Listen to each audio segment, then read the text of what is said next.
हमारे साथ विवेक जी हैं और मेरठ में भूनी चौराहे पर हम लोग आज पॉली हाउस में आए हैं। विवेक जी का बड़ा अच्छा शानदार कार्य है गुलाब की खेती के लिए।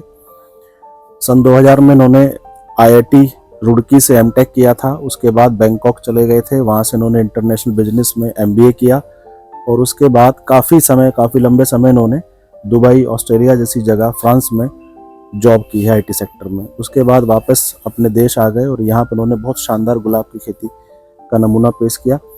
ये जो जगह है ये हमारे 2-3 स्टेट के लिए बड़ा आसानी से यहाँ ट्रांसपोर्ट हो जाता है, तो यहाँ से जो फूल है वो दिल्ली ले जाना भी थोड़ा इनके लिए आसान हो जाता है। रहने वाले तो मेरठ के ही हैं, साकेत में घर है जी। और आईआईटी रुड़की से मैंने एमटेक करी है। जी, मैंने आपसे पता किया था कि सन 2000 में आपने जी एमटेक किया था। 2000 में एमटेक करी थी, हमारे देश के सर्वोच्च संस्थानों में से एक हैं। जी। उसके बाद फिर इंटरनेशनल बिजनेस, फिर मैंने क्रॉम्पटन ग्रीव्स में जॉब करी जी। फिर जीमेट क्लियर करके फुल स्कॉलरशिप पे AIT Asian Institute of Technology Bangkok से एमबीए किया जी इंटरनेशनल बिजनेस में। Then I joined Schneider Electric. Okay. It's a French based multinational जी। और वहाँ पे मैं करीब 16 साल रहा। आप कौन कौन से देशों में रहे, कहाँ? मैं थाईलैंड रहा जी, मैं ऑस्ट्रेलिया रहा जी, मैं दुबई रहा जी, मैं फ्रांस रहा जी, My expertise is the acquisition and mergers. जी, Acquisitions and I was the executive vice president for Gulf region. जी। गल्फ कंट्रीज में आप? गल्फ कंट्री 6 कंट्रीज का मैं हेड था। अच्छा। स्नाइडर इलेक्ट्रिक में जी। I was sitting in Dubai. और बस फिर आप वापस कब आए? वापस हम आए 2017 में। 2017 में वापस आए अच्छा। और 2018 में ये शुरू किया था। अच्छा। 2018 में ये मतलब ये जमीन थी तो ये यहाँ पॉली हाउस शुरू किए थे और आज 6 साल। तो जब आप विदेश से अच्छी नौकरी और एक लग्जरी जॉब छोड़ के अपना देश आए, अपना घर आए लौट के, तो आपको मतलब ये विचार मन में कैसे आया कि मुझे खेती ही करनी है और उद्यानिक खेती करनी है? नहीं, बस विचार तो ये है कि एक क्वालिटी ऑफ लाइफ चाहिए थी। अच्छा। एक क्वालिटी ऑफ लाइफ है, यहाँ पे रहते हैं तो थोड़ा मतलब हेल्थ पॉइंट ऑफ व्यू से इट्स वेरी गुड। जी जी। और दूसरा ये है कि खर्चा भी चल ही जाता है। बिल्कुल। तो इस पॉइंट ऑफ व्यू से ये। इस समय आपने कितने पॉली हाउस यहाँ लगाए हुए हैं? यहाँ पे 3 पॉली हाउस हैं। 3 पॉली हाउस हैं जी। तीनों में क्या क्या लगा रखा है? एक में अभी इस साल एक थोड़ा रिपेयर में है जी, फट गया है वो, तो उसमें गेंदा लगा हुआ है जी अभी। बाकी 2 में गुलाब है। गुलाब है। ये गुलाब की कौन सी प्रजाति है? ये टॉप सीक्रेट। कहाँ की प्रजाति है? ये नीदरलैंड की। नीदरलैंड की। तो इसकी क्या विशेषता रहती है? जैसे हमारा देसी गुलाब होता है और ये टॉप सीक्रेट है, तो उसमें ये कट फ्लावर्स हैं बेसिकली। अच्छा। हमारे देसी गुलाब को आप कट फ्लावर की तरह यूज नहीं कर सकते, ये बुके में यूज होते हैं। ये बुके में इस्तेमाल होता है जी। और क्वालिटी बहुत अच्छी आती है इसकी। अच्छा। और ये जैसे 4000 स्क्वायर फीट का है तो इसमें करीब 32,000 प्लांट लगे हुए। अच्छा। तो एक स्टैम्प आपको कम से कम 1 साल में जी कम से कम 10 से 12 फूल फ्लावर देती है। अच्छा अच्छा।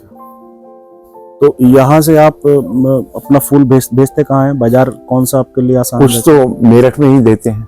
अच्छा, नवीन मंडी अपना जो फ्लावर नहीं, नवीन मंडी, फूल मंडी जो है। अच्छा, केसरगंज में। केसरगंज में जी। फ्लावर मंडी में वहाँ पे एक शॉप है जी, वहाँ पे हमारा ही एक लड़का बैठता है, वो अपना बेचता है। तो ठीक है, लोकल में थोड़ा मार्जिन अच्छे मिल जाते हैं जी। और बाकी दिल्ली आजादपुर मंडी, दिल्ली ये गाजीपुर मंडी जी, गाजीपुर जाता है दिल्ली।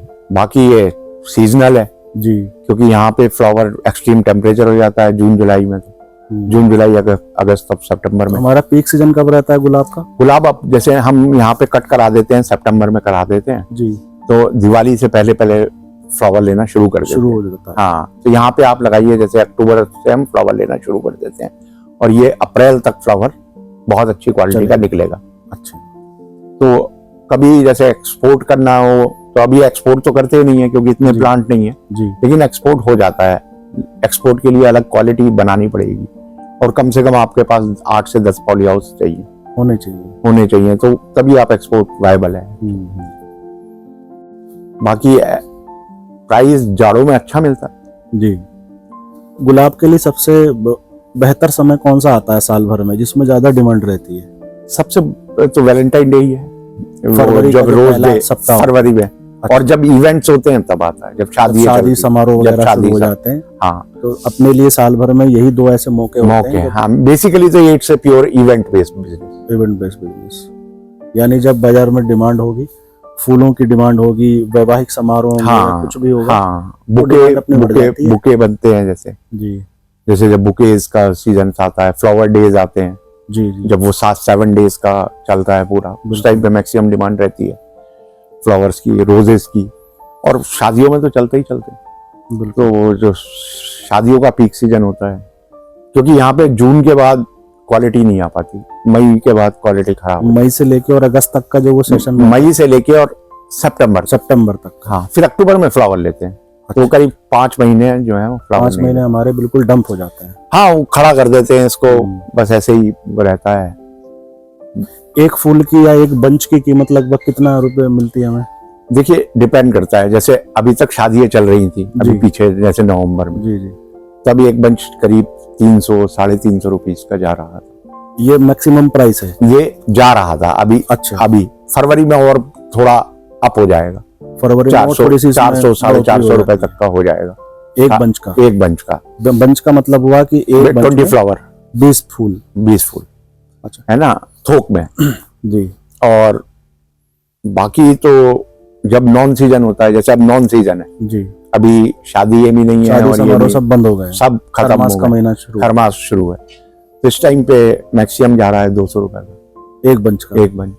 अच्छा, हाँ, तो अपने पॉली हाउस में कितने दिन के अंतराल से फूल का ये हार्वेस्ट? देखिए अब हाँ, ये है कि गर्मी में तो ये 30 डेज 34 से 45 डेज में आ जाता है। अच्छा, फ्लावर कटने के बाद एक बार 30 से 45 डेज में बंच निकलने शुरू हो जाते हैं गर्मी में। मतलब कि आप लगाइए तो मार्च के बाद। ठीक है। और जाड़ों में ये टाइम साइकिल बढ़ जाता है। अब जैसे पीक है इस टाइम पे, तो अभी सन भी नहीं है, क्योंकि हर खेती सन पे डिपेंड है ना। एक्चुअली सन जब तक आएगा नेचुरल, तो सन की वजह से क्या है कि करीब इस टाइम पे टाइम बढ़ जाता है करीब 80 से 90 डेज जी। तो जैसे अभी जो नवंबर में कटा हुआ फ्लावर है, नवंबर में जो कट गया है, वो फ्लावर अब आपको फेब में मिलेगा जी। तो जैसे अब ये खरमास चल रहे हैं, तो इस टाइम पे हमें फ्लावर इतना चाहिए भी नहीं होता। बिल्कुल। तो वो डिपेंड करता है, लेकिन चलता कंटिन्यू है। हम कटिंग उसी प्लानिंग से कराते हैं, ये जी जाता रहे, कंटिन्यू जाता है। देसी गुलाब और टॉप सीक्रेट में लगभग कितना अंतर है? इसकी सेल्फ लाइफ कितनी होती है? अगर इसको आप 10 दिन रोक सकते हैं जाड़ों। 10 डेज कटने के बाद 10 दिन तक कुछ नहीं होगा इस पर। 10 दिन तक ये अपने बिल्कुल ऐसे ही रहेगा और खिलता चला जाएगा। अच्छा। लेकिन जबकि बहुत जब पीक जाड़े होते हैं 15 डेज भी आप रोक सकते हैं, लेकिन देसी गुलाब को आप 1 दिन 2 दिन से ज्यादा नहीं रोक सकते। प्लस इसकी जितनी भी जैसे अच्छी वेडिंग्स हैं, उसमें जयमाला जो बनती है आपने देखे होंगे। जी जी।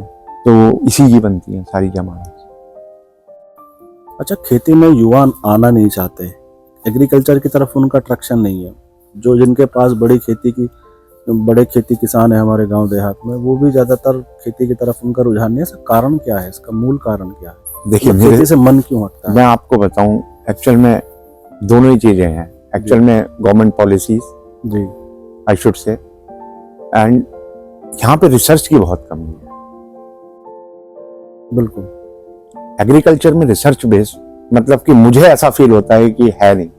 प्लस क्या है कि जैसे हमने ही पॉली हाउस लगा लिए जी, अब यहाँ पे टेम्परेचर एक्सट्रीम में भी जाता है, लो में। अब गर्मी में हम ही परेशान हो जाते हैं कि किस तरीके से इन प्लांट्स को कंट्रोल करना है।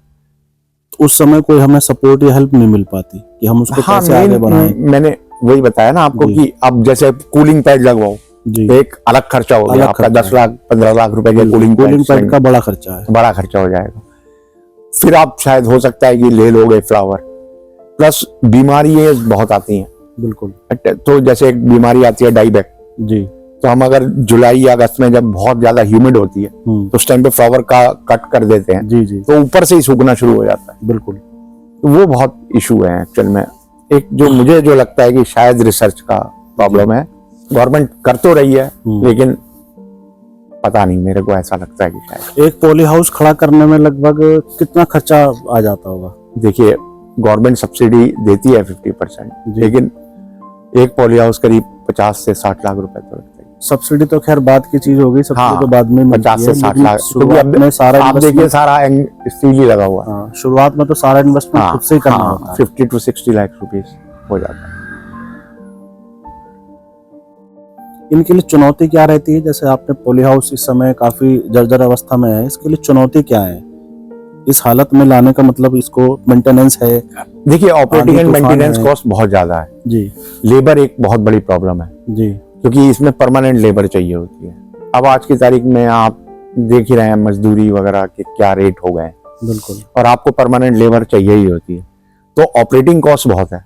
प्लस इसके फर्टिलाइजर एनपीके बहुत ज्यादा महंगे हो गए। अच्छा, बहुत ज्यादा। अभी पीछे होता है इसमें सारा इसमें एनपीके लगता है, पानी का घुलन खाद लगता है, यूरिया और डाई का खेल तो है ही नहीं। तो ये एनपीके बहुत ज्यादा महंगे हैं क्योंकि इंडिया में एनपीके के प्लांट्स ही नहीं है, सब इंपोर्ट होते हैं बाहर से। तो एनपीके बहुत ज्यादा अब ये क्राइसिस में बहुत ज्यादा बढ़ गए। जो एनपीके बहुत सस्ते आधी कीमत पे आते थे, अब वो डबल हो गए और मार्जिन्स इतने हैं नहीं। बिल्कुल, you got it my point.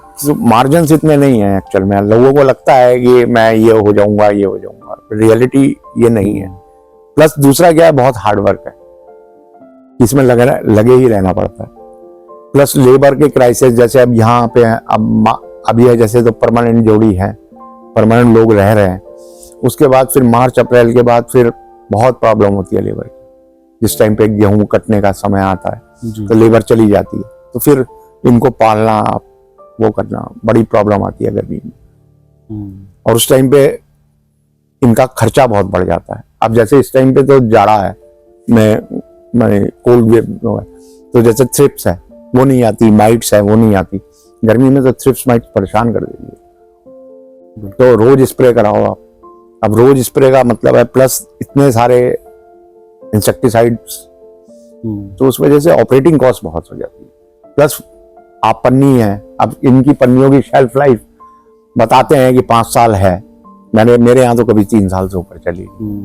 कभी तूफान आता है तो ये फट जाती है, रनिंग कॉस्ट बढ़ जाती है, रनिंग कॉस्ट काफी रहती है। हाँ, तो ये ऑपरेटिंग कॉस्ट बहुत है। मौसम की चुनौती भी है, कीट की चुनौतियां हैं, कीट की, ये सब चीजें हैं। रियलिटी तो यही है, हर तरह की है।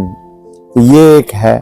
बहुत से लोग सब्जी कर रहे हैं, पता नहीं है, मैंने कभी करके देखी नहीं है, लेकिन कह रहे हैं उसमें शायद ज्यादा प्रॉफिट है। अब ग्रीन हाउस बनने लगे हैं, पॉली हाउस की जगह लोग शिफ्ट हो रहे हैं ग्रीन हाउस में। वो सस्ते पड़ते हैं, वो सस्ते पड़ते हैं। नेट हाउस वही ग्रीन हाउस, तो वो सस्ते पड़ते हैं।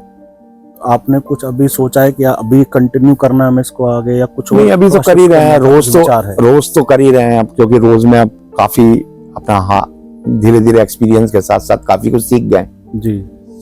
तो रोज की भी अब ये जो प्लांट्स हैं ये 3 साल चलते हैं यहाँ पे, जबकि यही प्लांट पूना और बेंगलोर में 6-6, 7-7 साल चलते हैं। अच्छा, ये ऐसा क्यों है? क्लाइमेट, हमारे यहाँ 3 साल और वहाँ 6 साल। क्लाइमेट, जलवायु परिवर्तन। एक्चुअल में यहाँ जो है ना एक्सट्रीम वेदर है जी।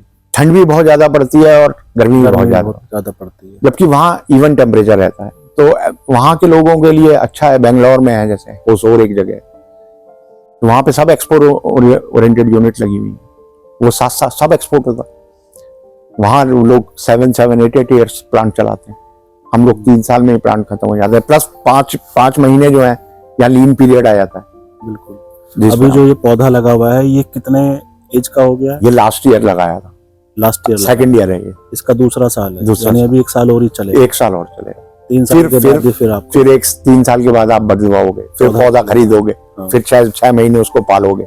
उस टाइम पे तो वो आपको कुछ देगा नहीं, 6 महीने पालने के बाद। बिल्कुल। तो ये पौधे की क्या कीमत रहती है, कहाँ से मिलता है? ये पूना से आता है, बेंगलोर से आता है। अच्छा, पौधा ही आता है। तो क्या कीमत रहती है पौधे की? लगभग 10 रुपए, कभी 12 रुपए ये पौधा है। भाड़े के साथ, ट्रांसपोर्ट के साथ, या उससे अलग? नहीं, ट्रांसपोर्ट जनरली इंक्लूड हो जाती है। अच्छा, इंक्लूड 10 से 12 रुपए प्रति पौधा।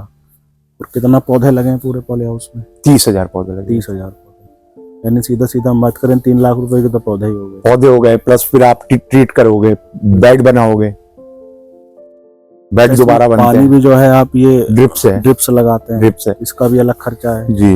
इन सब चीजों का अलग खर्चा, ऑपरेटिंग कॉस्ट बहुत ज्यादा हो जाती है। तो जितना प्रॉफिट दिखता है एक्चुअल में एक्चुअल में ग्राउंड लेवल पे जाके उतनी हाँ, अगर परिवार के लोग कर रहे हैं और एक ही परिवार के लोग कर रहे हैं तो वो लेबर कॉस्ट बचा जाएगी। बिल्कुल। तो वो जो हमें पे करनी पड़ती है एक पॉली हाउस की लेबर कॉस्ट करीब 7 से 8 लाख रुपए एक पॉली हाउस की लेबर कॉस्ट हम पे करते हैं, तो वो शायद आपकी सेविंग, वही हमारी प्रॉफिट बनेगी। हाँ, मौजूदा समय में मौजूदा परिस्थितियों हाँ, मतलब कि अगर परिवार ही कर रहा है बिल्कुल तो वो पैसे सेव कर जाएंगे। ठीक है विवेक जी, बहुत अच्छी जानकारी और बहुत सुंदर जानकारी आपने बड़े विस्तार से हमें दी है। आपका बहुत बहुत धन्यवाद। Thank you.